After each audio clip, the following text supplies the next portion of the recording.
जी और स्वीटी जी को अंदर बुलाया गया था अभी दिल्ली सेक्रेटरीट में कैलाश गहलोत जी के जो ओएसडी हैं उनसे मिलने के लिए अभी ही लौटे हैं अंदर से। और अभी बताएंगे राणा जी और स्वीटी जी अंदर क्या बात करी उनके डिपार्टमेंट ऑफिशियल्स ने दिल्ली सेक्रेटरीट कैलाश गहलोत। उनके दीवान साहब कोई हैं, पीए साहब हैं, कोई भी पीएस हैं, उनसे मिले थे वहाँ और उनसे मेरी 1 महीने पहले बात हुई है, बड़ी डिटेल में बात हुई है। राइट। उनको हमने मेल भी किए हुए, वो जाते ही कहते कौन से इशू पे आया हो। ऑलरेडी इशू आपको पता है कौन। लास्ट मेल हमारी परसों की है, उसमें पूरी डिटेल हमने भेज रखी है। हमने शिकायत भी भेज रखी है, सुप्रीम कोर्ट के ऑर्डर भी भेज रखे हैं। उनका एटीट्यूड इतना खराब है, वो कहते हैं मिनिस्टर साहब नहीं मिलेंगे, वो नहीं मिलेंगे, उनका साफ ये कहना है। मैंने कहा फोन पे बात करवा दीजिए, चलिए कहीं बिजी होंगे कोई बात नहीं। कह रहा वो फोन पे बात भी नहीं होगी, आप बात कर लो, आप और किसी से बात कर लो। मतलब हमारा मंत्री हमसे नहीं मिलेगा। मैंने कहा देखिए वो हमारे एमएलए हैं, लीगल रिप्रेजेंटेटिव है, हमारा अधिकार है उनसे मिलने का और उनको मिलना पड़ेगा। और हम उनसे मिलने आए हैं और ये बात इशू को पूछने आए हैं कि ऑर्डर कौन सा है सुप्रीम कोर्ट का जो आपने कागजों में लिख दिया, हमें ये बात करनी है। लेकिन उन्होंने साफ कह दिया इरिटेशन में कि हम आपसे नहीं मिलना चाहते, ना वो मिलेंगे ना फोन पे बात करवाएंगे। जैसा उन्होंने मना कर दिया तो फिर अगला स्टेप क्या करेंगे? अगला स्टेप सर वो 5 बजे डिसाइड होगा। अभी बारात आ गई है, दूल्हा इंतजार करते हैं दूल्हे का भी 5 बजे बिल्कुल। दूल्हा नहीं आया तो फिर आगे एक्शन लेंगे, फिर सोचेंगे क्या कर। लेकिन अभी हमें विश्वास है, हम पूरे इस विश्वास में है कि हो सकता है हमारी फोन पे बात हो जाए। हाँ। हमें फोन पे ज्यादा बात नहीं करनी, हमने सिर्फ ये बात करनी है कि आपने ये ऑफिस मेमोरेंडम जारी किया हमारे पास है ट्रांसपोर्ट डिपार्टमेंट का, जो ये कहता है कि सारी गाड़ियां स्क्रैप होनी चाहिए according to the order of NGT and supreme court. और एक ऑर्डर मेरे पास भी है सुप्रीम कोर्ट एनजीटी का, जो ये कहता है कि सिर्फ BS-12 स्क्रैप हो सकती है, वो भी डीजल। तो मैं उनसे ये पूछना चाहता हूँ वो गवर्नमेंट का कौन सा ऑर्डर है वो जो आपके पास है, जो हमारे पास नहीं है, वो दिखा दीजिए जिसके बेस पे आपने ऑर्डर जारी किया। तो आपका कहना है जो ऑर्डर है उसमें BS-2 के ऊपर के जो वाहन नहीं है, फर्जी ऑर्डर, यानी कि इसको फेक डॉक्यूमेंट बोलते हैं कानून की भाषा में। फॉल्स डॉक्यूमेंट है ये, सुप्रीम कोर्ट का ऑर्डर ना होके अपने घर का ऑर्डर बना दिया जो कि फेक डॉक्यूमेंट है और उसके बेस पे सड़कों पे लूट हो रही है और वो दिखा नहीं पा रहे ऑर्डर। जिस प्रकार से वाहन उठाए जा रहे हैं कहीं ना कहीं सुप्रीम कोर्ट के आदेशों का उल्लंघन है। हाँ बिल्कुल उल्लंघन है। सुप्रीम कोर्ट ने एक ही बात कही है अपने ऑर्डर्स में, उन्होंने कहा follow the NGT order. Her order में कहा फॉलो द एनजीटी ऑर्डर, और एनजीटी ये कहता है कि BS-1 को स्क्रैप कर दो। तो नया ऑर्डर कौन सा आ गया? तो हम यही तो बात कर रहे हैं उनसे, वो कहते नहीं मिलेंगे। नहीं मिलेंगे, दादागिरी चल रही है। और स्वीटी जी मेरा एक आपसे प्रश्न है, आप अंदर गए थे, आपकी नजरों में क्या व्यवहार था? एक तो राणा जी का फीडबैक है, आपका क्या फीडबैक है अंदर का? उन्होंने सिर्फ नोटंकी करी है, हमें अंदर ले जाके कि बात करेंगे, और उन्होंने बात कुछ नहीं करी है। दीवान साहब ने मतलब ये भी नहीं कहा कि चलो ठीक है मैं मिनिस्टर साहब से फोन करके पूछ लेता हूँ, उन्होंने पूछा भी नहीं है। मिनिस्टर साहब ने पता नहीं बात करनी है या नहीं करनी है, इन्होंने तो उनको कॉल भी नहीं की, हमें सीधा बोल रहे हैं कि मिनिस्टर साहब नहीं मिलेंगे, मिनिस्टर साहब बात नहीं करेंगे, क्लियर बोला है दीवान साहब। इनका पूरा नाम पता है आपको?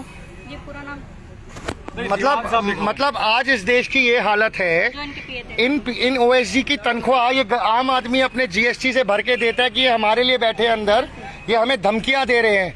मेरे अनुसार अगर आप सब भी इस बात से सहमत हो तो हम आज 5 बजे तक इंतजार करेंगे, नहीं तो उसके बाद हम हम आज मुहिम शुरू करेंगे। अभी कुछ नहीं। ठीक है, हम शाम 5 बजे करेंगे बात। उम्मीद करते हैं। एक और चीज ऐड ऑन करनी थी इसमें ना, कि ये लोग जो कह रहे हैं कि BS-1 और BS-2 भाई वो फोल्डर देना पीछे से, फोल्डर। लेकिन ये CNG गाड़ी किस बिहाफ पे? इसके पीछे पड़ा, इसके नीचे फोल्डर। हमारे पास विक्टिम है, उनकी CNG गाड़ी डिजायर स्क्रैप कर दी, उसका तो ऑर्डर ही नहीं है। ये बताइए कैसी गुंडा कर दिया देश में। एक सेकंड, आज गाड़ी था 2 दिन बाद स्क्रैप कर दी। हमने उनसे 3 महीने तक इनको गाड़ी जो है वो रखनी होती है, 3 महीने का टाइम देना होता है गाड़ी वाले को, वो आगे चलान करवा के और अपनी गाड़ी वापस ले जाए। लेकिन ये गुंडागर्दी कर रहे हैं, ले जाते ही सीधा स्क्रैप कर दे रहे हैं गाड़ी। यार्ड में पहुंचा सर 3 महीने की मोहलत देते हैं। ये मेरी गाड़ी जब उठा के लेके गए, जो कैलाश गहलोत जी को दी है, जब दूसरे दिन मैंने फोन किया पवन जी, ये तो रिकॉर्ड सीधा बोला कि सर अब तो आपकी गाड़ी स्क्रैप कर दी है, अब कुछ नहीं हो सकता। मेरी गाड़ी में भी CNG लगी हुई थी, मेरी गाड़ी का पोल्यूशन अपडेट था, सब कुछ था। मैं ये जानना चाहता हूँ मेरी गाड़ी पोल्यूशन कर कैसे रही थी, ये तो बताइए। मेरी गाड़ी फिट कैसे नहीं थी? अगर मेरी गाड़ी अनफिट है तो ठीक है, उसे स्क्रैप कर दीजिए, कोई दिक्कत नहीं। लेकिन मेहनत की कमाई की चीज है, आप उसे बिना किसी वजह के, बिना किसी कारण के ऐसे कैसे ले जा सकते हैं? गाड़ी जो है कई दिनों से बंद है, अपनी जगह पे खड़ी है, घर के अंदर खड़ी गाड़ी प्रदूषण कैसे कर रही है, इसको साबित तो कराओ। और जवाब भी है कि प्रदूषण की गाड़ी को जब इन्होंने फिटनेस टेस्ट में प्रदूषण में पास कर दिया तो आपकी अपनी और दूसरी बात ये है, ये जो विंटेज गाड़ियां हैं, जो 100 साल पुरानी गाड़ियां हैं, उनसे आपको दिक्कत नहीं है। हमारे घर के बाहर जो गाड़ी खड़ी हुई है, जिससे हम अपने बुजुर्गों को हॉस्पिटल लेके जाएंगे बुरे समय में, आपको उससे दिक्कत हो रही है, ये बताइए आप। अभी मैं ये मेल्स पढ़ूंगा जो हमने कॉरेस्पॉन्डेंस करी है कैलाश गहलोत जी के साथ। ये सबूत है, सबूत।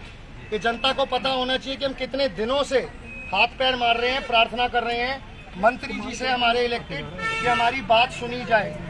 और मैं अब आपको पढ़ के बता रहा हूँ, कुछ इंग्लिश में है थोड़ी। Dear sir, we would like to meet our representative Shri Kailash Gehlot ji regarding 10 years, 15 years vehicle ban policy being illegally implemented in Delhi NCR without any law. Kindly give us the appointment. उसके बाद हमने 5-10 polite reminders डाले। हर बार हमने अपने वजन बढ़ाते हुए mail डाली कि सर ये बहुत क्रिटिकल कंसर्न है। उसके बाद हमने लिखा the matter is of critical direct critical concern and consequence to the aam aadmi of Delhi NCR. This is impacting crore plus lower and middle class Aam Aadmi population in Delhi alone. Immediate action and urgent response for our meeting with our representative Shri Kailash Gehlot ji is of prime importance for the nation and to its nationals. उसके बाद लिखा गया, उसके बाद copy हमने और इनको भेजी केजरीवाल जी के चीफ सेक्रेटरी को भी इसमें फिर हमने कॉपी करना शुरू किया। क्या इनके रिप्लाई भी आ रहे हैं आपके? सर मैं आपको इसको पढ़ के बता रहा हूँ, ये सुनिए। Kindly provide your phone number, मैंने उनको लिखा, वो एक लाइन का ये मैसेज लिखते हैं। उनका मैसेज ये आता है जी, एक लाइन का, this mail is forwarded for information and necessary action in the matter. ये कौन भेजता है? ये भेजते हैं Gurpal Singh ji, secretary of minister. उसके बाद तो वो एक लाइन हर बार भेजते हैं। नेसेसरी एक्शन हुआ कुछ? Sir zero action.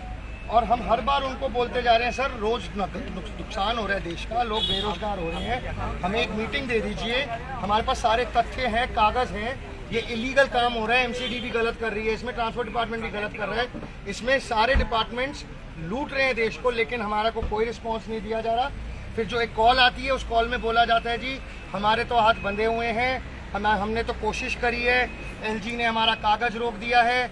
हाँ, ये सब झूठ है। हम एक बात जानना चाहते हैं, क्या आप सभी में से किसी के पास कोई ऐसा ऑर्डर है जिसमें ये कहा गया हो कि वाहन आपकी निजी पार्किंग से भी उठाया जाएगा? नहीं है सर, ये एनजीटी का ऑर्डर है 2014 का।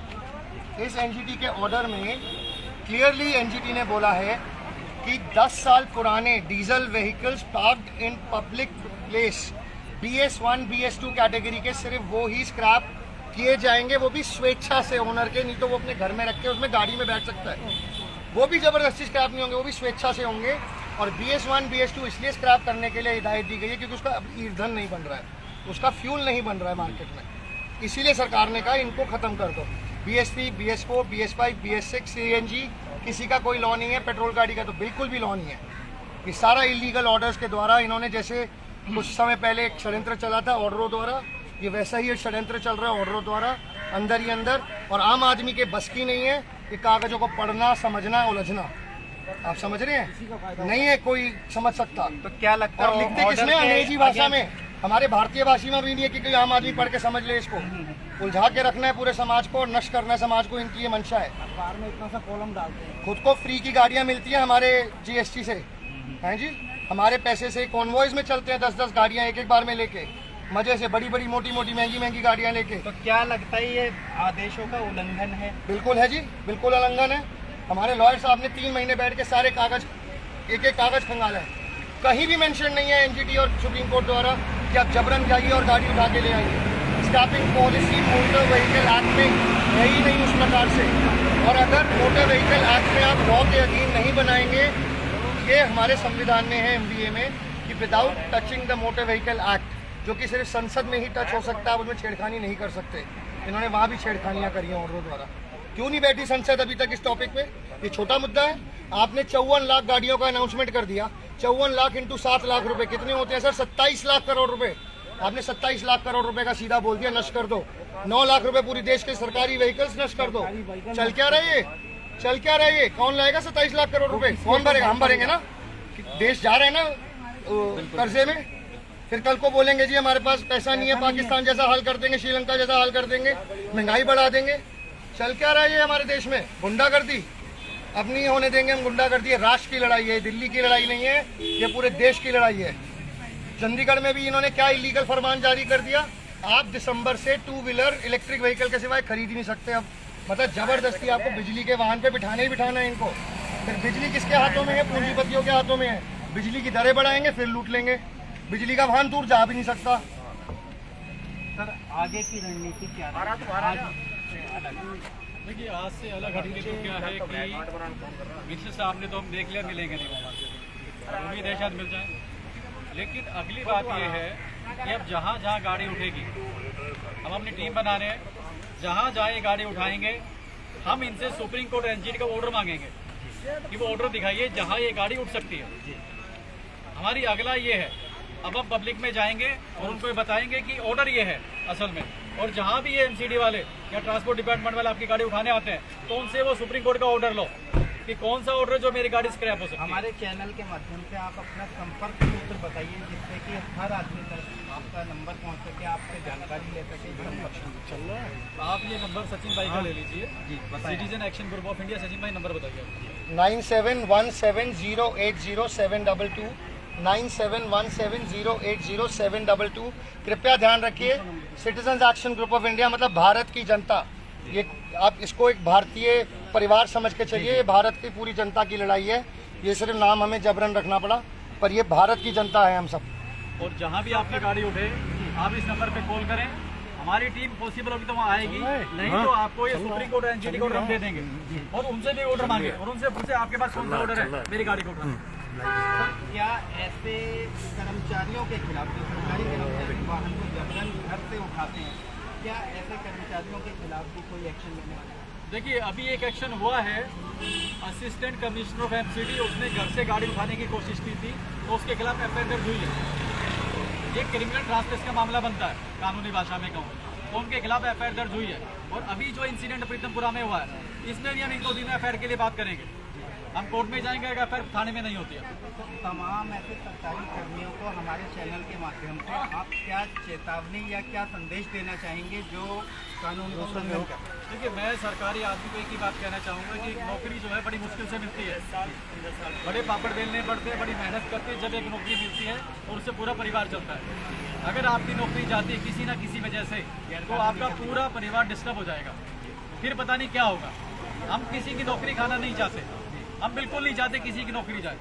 किसी का रोजगार बनाना बड़ा मुश्किल है, लेकिन अगर आप गैर कानूनी काम करेंगे तो कोई आपको रोक नहीं पाएगा और इसका नतीजा भुगतान जो है आपके बच्चों को करना पड़ेगा। कहीं ना कहीं बच्चे के आपके बच्चों को फाइनेंशियल क्राइसिस आएंगे और जब आप जेल में जाएंगे तो फिर कोई देखने वाला नहीं होगा। तो हमारी रिक्वेस्ट है, आप within premises, within law आप काम करें, सीमा से बाहर ना जाएं, क्योंकि ये देश लॉ से चलता है। आप थोड़े दिन बदमाशी कर लेंगे, लेकिन जब ये कोर्ट में मैटर जाएगा तो फिर आप सस्पेंड होंगे या फिर आपके एफआईआर हो गया, जेल जाएंगे। तो मेरी रिक्वेस्ट है, आप गलती से भी ऐसे काम ना करें। ये जो बदमाशी ज्यादा दिन नहीं चलती, बदमाश की उम्र ज्यादा कभी नहीं होती। आप कभी भी देखना, या तो एनकाउंटर होगा या वो सुसाइड करेगा या जेल जाएगा। तो आप ऐसे हालत क्यों पैदा करते हैं? इतनी अच्छी नौकरी मिली, अच्छे डिपार्टमेंट है, आप जनता की सेवा कीजिए, आपको सैलरी मिल रही है, सुविधाएं मिल रही हैं, गलत काम क्यों करते हैं आप?